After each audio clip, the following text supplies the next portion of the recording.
നമുക്കിന്ന് കക്ക ഫ്രൈ ഉണ്ടാക്കിയാലോ? നമ്മളിപ്പോ കുറെ ദിവസമായില്ലേ നോൺ വെജ് റെസിപ്പീസ് ഒന്നും ചെയ്യാതായിട്ട്. അപ്പൊ നമുക്ക് വളരെ സിമ്പിൾ ആയിട്ടൊരു കക്ക ഫ്രൈ ഉണ്ടാക്കാം. കക്ക ഫ്രൈ ഉണ്ടാക്കുക എന്ന് പറഞ്ഞിട്ടുണ്ടെങ്കിൽ ഞാൻ തേങ്ങാക്കൊത്തൊക്കെ യൂസ് ചെയ്തിട്ടാണ് കക്ക ഫ്രൈ ഉണ്ടാക്കുന്നത്. തേങ്ങാക്കൊത്ത് ചേർത്തിട്ട് നമ്മൾ കക്ക ഫ്രൈ ഉണ്ടാക്കുമ്പോൾ നല്ല ടേസ്റ്റ് ആണ്. ആ തേങ്ങാക്കൊത്തും കൂടി കഴിക്കാൻ കിട്ടുമ്പോൾ നല്ല ടേസ്റ്റ് ആണ്. നമ്മൾ കക്ക ഫ്രൈ ഉണ്ടാക്കുമ്പോൾ കക്ക ഫ്രൈയില് ചുവന്നുള്ളി ചേർത്തിട്ട് കക്ക ഫ്രൈ ഉണ്ടാക്കാൻ നോക്കുക. ഞാനിപ്പോ സവാളയാണ് ചേർക്കുന്നത്. അപ്പൊ നമുക്ക് ഉള്ളി ചേർത്തിട്ട് കക്ക ഫ്രൈ ഉണ്ടാക്കുമ്പോഴാണ് കൂടുതൽ ടേസ്റ്റ് ഉണ്ടാവുക. അപ്പൊ നമുക്ക് ഉള്ളി മുറിച്ചെടുക്കാൻ സമയം കിട്ടിയില്ല എന്നുണ്ടെങ്കിൽ നമുക്ക് സവാള ചേർക്കാം. പക്ഷെ വളരെ കുറച്ച് സവാള ചേർക്കാം. കൂടുതൽ സവാള ചേർക്കുകയാണെങ്കിൽ നമ്മുടെ കക്ക ഫ്രൈക്ക് ചെറിയൊരു മധുരം ഉണ്ടാവും. അതുപോലെ തന്നെ കുരുമുളക് പൊടി യൂസ് ചെയ്യുന്നതിന് പകരം നമ്മൾ ഫ്രഷ് ആയിട്ടുള്ള കുരുമുളക് ഒന്ന് ചതച്ചെടുത്തിട്ട് ചേർക്കുക.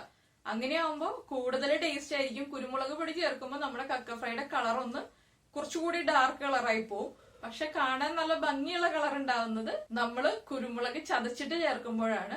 അപ്പോ പിന്നെ നമ്മൾ കക്ക വേവിക്കുമ്പോൾ കൂടുതൽ വെള്ളം ഒഴിച്ചിട്ട് വേവിക്കേണ്ട ആവശ്യമൊന്നുമില്ല. അതെന്തുകൊണ്ടാണെന്ന് ഞാൻ വീഡിയോ ചെയ്യുമ്പോൾ പറയുന്നുണ്ട്. എന്തുകൊണ്ടാണ് കക്ക കൂടുതൽ വെള്ളം ഒഴിച്ചിട്ട് വേവിക്കണ്ടെന്ന് പറയുന്നത്. അല്ലാതെ തന്നെ നമുക്കിപ്പോ വല്ലാതെ അങ്ങ് മൊരിയിച്ചെടുക്കരുത് കേട്ടോ കക്ക ഫ്രൈ. മൊരിയിച്ചെടുത്തു കഴിഞ്ഞാൽ നമുക്കത് ചവയ്ക്കാൻ വല്ലാതെ ബുദ്ധിമുട്ടായിരിക്കും. അപ്പൊ നമുക്ക് ചവയ്ക്കാൻ പറ്റുന്ന ഒരു രീതിയിൽ നമ്മൾ കുക്ക് ചെയ്തെടുക്കുക. അപ്പൊ നമുക്ക് എങ്ങനെയാണ് വളരെ സിമ്പിൾ ആയിട്ട് ഒരു 7-8 മിനിറ്റ് കൊണ്ട് കക്ക ഫ്രൈ ഉണ്ടാക്കുന്നതെന്ന് നോക്കിയാലോ? നമുക്ക് കക്ക ഫ്രൈ ഉണ്ടാക്കാൻ ആവശ്യമായിട്ടുള്ള ഇൻഗ്രീഡിയൻസ് നോക്കാം.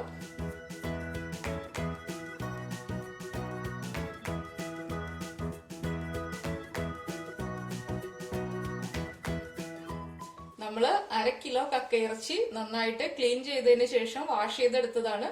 ഒരു 3 പ്രാവശ്യം വാഷ് ചെയ്തതിന് ശേഷം ഞാൻ ചെറിയ ചൂടുവെള്ളത്തില് 1 മണിക്കൂർ ഇട്ട് വെച്ചിരുന്നു. അതിനുശേഷം വീണ്ടും വാഷ് ചെയ്തെടുത്താണിത്. പിന്നെ എടുത്തിട്ടുള്ളത് കാശ്മീരി ചില്ലി പൗഡർ, മഞ്ഞൾപ്പൊടി, കുരുമുളക് ചതച്ചതാണ്. കുരുമുളക് പൊടി നമ്മൾ യൂസ് ചെയ്ത് കഴിഞ്ഞാൽ കക്കയുടെ കളർ വേഗം തന്നെ ഒരു ഡാർക്ക് കളറായി പോവും. അതിലും ടേസ്റ്റ് നമ്മൾ കുരുമുളക് ചതച്ചിട്ട് ചേർക്കുന്നതാണ്.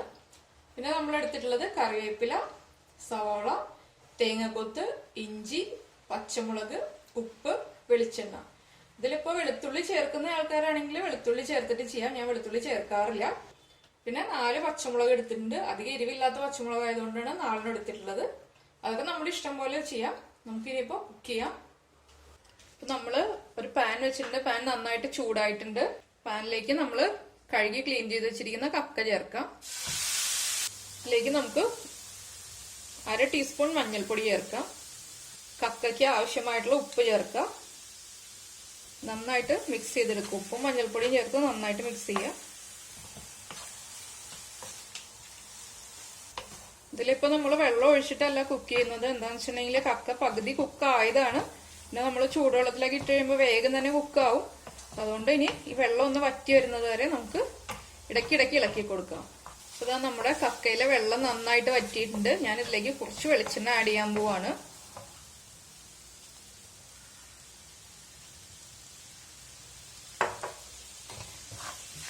കക്ക വല്ലാതെ അങ്ങ് കുക്കായി ഡ്രൈ ആയി പോയി കഴിഞ്ഞിട്ടുണ്ടെങ്കിൽ നമുക്ക് ചവയ്ക്കാൻ വല്ലാതെ ബുദ്ധിമുട്ടായിരിക്കും.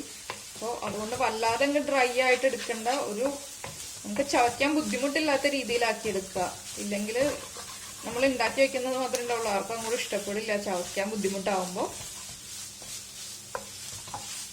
ഞാൻ ഹൈ ഫ്ലെയിമിൽ തന്നെയാണ് കേട്ടോ വയ്ക്കുന്നത്. വെളിച്ചെണ്ണ ചേർത്തപ്പോൾ മാത്രമേ ഫ്ലെയിം കുറച്ചിട്ടുണ്ടായിരുന്നുള്ളൂ. വീണ്ടും ഹൈ ഫ്ലെയിമിലേക്ക് തന്നെയാണ് വയ്ക്കുന്നത്. വെളിച്ചെണ്ണ ചേർത്തിട്ട് നന്നായിട്ട് ഇളക്കിയതിന് ശേഷം നമുക്ക് ഇതിന് നടുക്കൊരു ഗ്യാപ്പ് ഉണ്ടാക്കുക. ഈ കക്കയെ ഒന്ന് സൈഡിലേക്ക് നീക്കി വയ്ക്കുക. ഇതിലേക്ക് നമ്മൾ ചെറുതായിട്ട് കട്ട് ചെയ്ത് വെച്ചിരിക്കുന്ന തേങ്ങയുടെ പീസ് ചേർക്കുക. പച്ചമുളക്, ഇഞ്ചി, സവാള ചെറുതായിട്ട് കട്ട് ചെയ്തത്, നമ്മൾ ചതച്ച് വെച്ചിരിക്കുന്ന കുരുമുളക്. ഞാനിപ്പോൾ 1 ടീസ്പൂൺ കുരുമുളക് ചേർക്കുന്നുണ്ട്. എരിവ് നോക്കിയതിന് ശേഷം നമുക്ക് ആവശ്യമുണ്ടെങ്കിൽ ചേർക്കാം. Kashmiri chilli powder. ഇത്രയും ചേർത്തിട്ട് ഈ കക്ക കൊണ്ട് പതുക്കെ കക്ക തന്നെ എടുത്തിട്ട് പതുക്കെ നമ്മൾ ഈ ചേർത്തിരിക്കുന്ന തേങ്ങയുടെയും സവാളയുടെയും എല്ലാത്തിൻ്റെയും മുകളിലേക്ക് ആക്കിയിട്ട് ഒന്ന് അടച്ചു വെക്കുക. അടച്ചു വെക്കാന്നല്ല, ഒന്ന് കവർ ചെയ്ത് വെക്കുക. കക്ക ഉപയോഗിച്ചിട്ടൊന്ന് കവർ ചെയ്ത് വെക്കുക.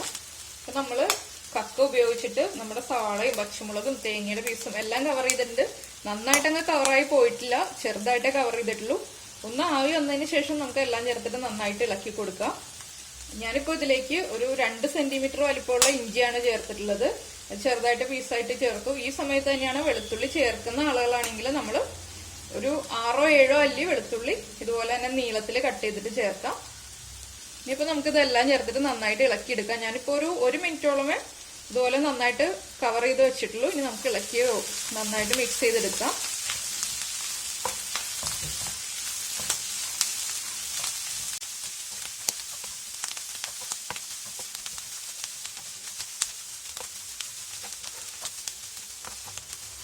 നമ്മളെല്ലാം ചേർത്തിട്ട് ഇളക്കി യോജിപ്പിച്ചതിന് ശേഷം ഇടയ്ക്കിടയ്ക്ക് ഇളക്കിക്കൊണ്ടിരിക്കുക.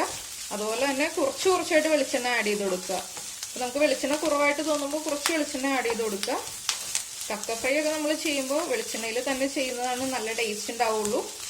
നമ്മുടെ ഈ സവാള ഒന്ന് നന്നായിട്ട് വാടി വന്നു കഴിയുമ്പോൾ നമുക്കത് ഓഫ് ചെയ്യാം. അധിക സമയം കക്ക കുക്കാവണ്ട. ഇപ്പോൾ തന്നെ കക്ക പൊട്ടുന്ന സൗണ്ടൊക്കെ നമ്മൾ കേൾക്കുന്നുണ്ട്. ആ പൊട്ടലൊന്ന് കുറയും. സവാള കുക്കായി വന്നു കഴിയുമ്പോൾ പൊട്ടലൊന്ന് കുറയും. അതിനുശേഷം നമുക്ക് ഫ്ലെയിം ഓഫ് ചെയ്യാം. പിന്നെ മസാലപ്പൊടി ചേർക്കണം എന്നുള്ള ആളുകൾക്ക് മസാലപ്പൊടി ചേർക്കട്ടെ. ഞാൻ ചെയ്യുമ്പോൾ മസാലപ്പൊടി ഒന്നും ചേർക്കാറില്ല. നിങ്ങൾ മസാലപ്പൊടി ചേർത്ത് കഴിഞ്ഞിട്ടുണ്ടെങ്കിൽ കക്കയുടേതായിട്ടുള്ള ആ ഒരു ടേസ്റ്റ് നമുക്ക് അത്ര തോന്നുന്നില്ല. അതുകൊണ്ട് ഞാൻ കൂടുതലായിട്ട് ചേർക്കുന്നത് കുരുമുളകാണ്. ഇതുപോലെയുള്ള സീ ഫുഡ് ഐറ്റംസിലേക്ക് നമ്മൾ കൂടുതലായിട്ട് കുരുമുളക്, ഇപ്പോൾ പ്രോൺസിലാണെങ്കിലും കക്കയിലാണെങ്കിലും ഒക്കെ കുരുമുളക് നന്നായിട്ട് ചേർത്ത് കഴിയുമ്പോൾ നല്ല ടേസ്റ്റാണ് കഴിക്കാൻ. അപ്പൊ മുളക് പൊടിയും പച്ചമുളകും കുറച്ചിട്ട് നമുക്ക് കൂടുതൽ കുരുമുളക് ചേർത്തിട്ട് ഉണ്ടാക്കുകയാണെങ്കിൽ നല്ല ടേസ്റ്റ് ആയിരിക്കും. ഞാൻ കുറച്ച് മുൻപ് ഉപ്പ് നോക്കിയപ്പോൾ ഉപ്പ് കുറവായിരുന്നു. അതുകൊണ്ട് ഞാൻ കുറച്ച് ഉപ്പ് ചേർത്താണ്. അതുപോലെ തന്നെ കുറച്ചുകൂടി കുരുമുളക് ചേർക്കാണ്. കുരുമുളകൊക്കെ എത്ര ചേർക്കുന്നോ അത്ര നല്ലതാണ്. പക്ഷെ എരിവ് ഓവറായി പോകാതെ ശ്രദ്ധിക്കുക. വല്ലാണ്ട് എരിവ് കൂടിക്കഴിഞ്ഞാൽ പിന്നെ നമുക്ക് കഴിക്കാൻ പറ്റില്ല. അപ്പൊ ആവശ്യത്തിന് എരിവിടുക. പക്ഷെ കുരുമുളക് ചതക്കുമ്പോൾ നമുക്ക് ചതച്ചിട്ടത് കൊണ്ട് തന്നെ നല്ല ടേസ്റ്റുമാണ് കഴിക്കാൻ. നമ്മുടെ സവാളയുടെ കളറൊക്കെ ചേഞ്ച് ആയി വരുന്നുണ്ട്. നമുക്ക് കുറച്ച് വെളിച്ചെണ്ണ ചേർക്കാം. ഞാൻ ആദ്യം വെളിച്ചെണ്ണ ചേർത്തതിന് ശേഷം ഇപ്പൊ വീണ്ടും വെളിച്ചെണ്ണ ചേർക്കാണ്. രണ്ടാമത്തെ പ്രാവശ്യമാണ് വെളിച്ചെണ്ണ ചേർക്കുന്നത്.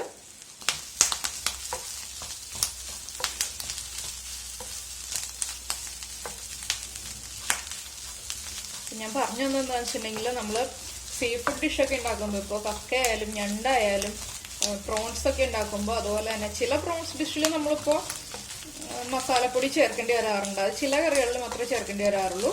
അതുപോലെ എല്ലാ കറികളിലും ചേർക്കേണ്ടി വരാറില്ല. ഇപ്പോൾ പ്രോൺസും ക്രാബും ഒക്കെ റെഡിയാക്കുമ്പോൾ നമ്മൾ മസാലപ്പൊടികൾ ചേർക്കാതെ ഇതുപോലെ കുരുമുളക് പൊടിയും പച്ചമുളകും ഒക്കെ കൂടുതലായിട്ട് ചേർക്കുകയാണെങ്കിൽ നല്ല ടേസ്റ്റ് അതിനാണ്. എല്ലാ ഡിഷുകളും അതിൻ്റെതായ ടേസ്റ്റിൽ കഴിക്കണം എന്നുണ്ടെങ്കിൽ നമ്മൾ മസാലപ്പൊടി ഒഴിവാക്കിയിട്ട് അതിൻ്റെ ബാക്കിയുള്ള ഇൻഗ്രീഡിയൻസ് ചേർത്തിട്ട് ചെയ്യാതെ. സീ ഫുഡിൽ അങ്ങനെ ഒരു കാര്യം മെയിൻ ഇമ്പോർട്ടൻ്റ് ആണ്. പിന്നെ മസാലപ്പൊടിയുടെ ടേസ്റ്റ് ഇഷ്ടമുള്ള ആളുകൾക്ക് മസാലപ്പൊടി ചേർക്കാം കേട്ടോ. ഞാൻ പറഞ്ഞതെന്ന് വെച്ചിട്ട് ചേർക്കാതെ ഒന്നും ഇരിക്കണ്ട. ഞാൻ ഫ്ലെയിം കൂട്ടി വെക്കുകയാണ്. കക്കയൊക്കെ നന്നായിട്ട് പൊട്ടി വരുന്നുണ്ട്.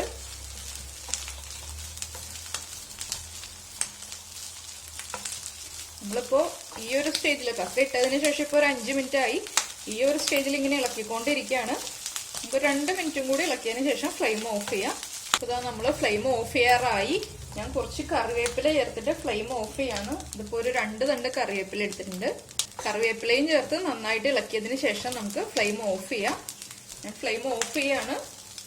കക്കയൊന്നും വല്ലാതെ അങ്ങ് ഹാർഡായിട്ടില്ല, സോഫ്റ്റ് ആയിട്ട് തന്നെയാണ് ഇരിക്കുന്നത്. നമുക്ക് ചവയ്ക്കാനൊന്നും ബുദ്ധിമുട്ടുണ്ടാവില്ല. ഇനി ഇത് നമുക്കൊരു സെർവിങ് ബൗളിലേക്ക് മാറ്റാം. നമ്മുടെ കക്ക ഫ്രൈ നമ്മൾ സെർവ് ചെയ്തിട്ടുണ്ട്. അപ്പൊ നമുക്ക് കക്ക ഫ്രൈയുടെ കളർ കാണുമ്പോൾ തന്നെ അറിയാം വല്ലാതെ കക്ക അങ്ങോട്ട് ഹാർഡായി പോയിട്ടില്ല. നല്ല സോഫ്റ്റ് ആയിട്ട് തന്നെയാണ് ഇരിക്കുന്നത്. നമുക്ക് ചവക്കാനൊന്നും ബുദ്ധിമുട്ടുണ്ടാവില്ല. അതുപോലെ നമ്മൾ തേങ്ങാക്കൊത്തൊക്കെ ഇട്ടതുകൊണ്ട് തന്നെ നല്ല ടേസ്റ്റ് ആണ് കഴിക്കാൻ വേണ്ടിയിട്ട്. അപ്പോൾ എല്ലാവരും കുരുമുളക് പൊടി യൂസ് ചെയ്യാതെ കുരുമുളക് ചതച്ചിട്ട് തന്നെ യൂസ് ചെയ്യുക. അതുപോലെ തന്നെ ചെയ്യേണ്ട ഒരു കാര്യം എന്താണെന്ന് വെച്ചിട്ടുണ്ടെങ്കിൽ ഇതിപ്പോ എനിക്കൊരു 8 മിനിറ്റ് എടുത്തുള്ളൂ ആകെ കുക്കിംഗ് ടൈം. നമ്മള് പ്രിപ്പറേഷൻ ടൈമാണ് കൂടുതലായിട്ട് വരുന്നത്. കക്ക ക്ലീൻ ചെയ്തൊക്കെ വരുമ്പോൾ കുക്കിംഗ് ടൈം കുറയുന്നതിന്റെ കാര്യം എന്താണെന്ന് വെച്ചാൽ ഞാൻ ചൂടുവെള്ളത്തിൽ ഇട്ട് വെച്ചതുകൊണ്ടാണ് എനിക്ക് അധികം കുക്കിംഗ് ടൈം ഇല്ലാതെ വന്നത്. പിന്നെ നമ്മുടെ ടേസ്റ്റ് അനുസരിച്ചിട്ട് കക്ക കൂടുതലായിട്ട് മൊരിയിച്ചെടുക്കണമെങ്കിൽ അങ്ങനെ എടുക്കാം. അത് ഓരോരുത്തരുടെയും പേഴ്സണൽ ആയിട്ടുള്ള ഇഷ്ടങ്ങളാണ് കേട്ടോ. അപ്പൊ എനിക്ക് ഇതുപോലെയുള്ള രീതിയിൽ എടുക്കുന്നതാണ് ഇഷ്ടം. എല്ലാവരും കക്ക ഫ്രൈ ഉണ്ടാക്കിയിട്ട് ചോറിന്റെ കൂടെ ചേർത്തിട്ട് കഴിക്കാം. നല്ല ടേസ്റ്റ് ആണ് കഴിക്കാൻ. അപ്പോൾ നമുക്ക് അടുത്ത ഡിഷുമായിട്ട് അടുത്ത ദിവസം കാണാം. ബൈ.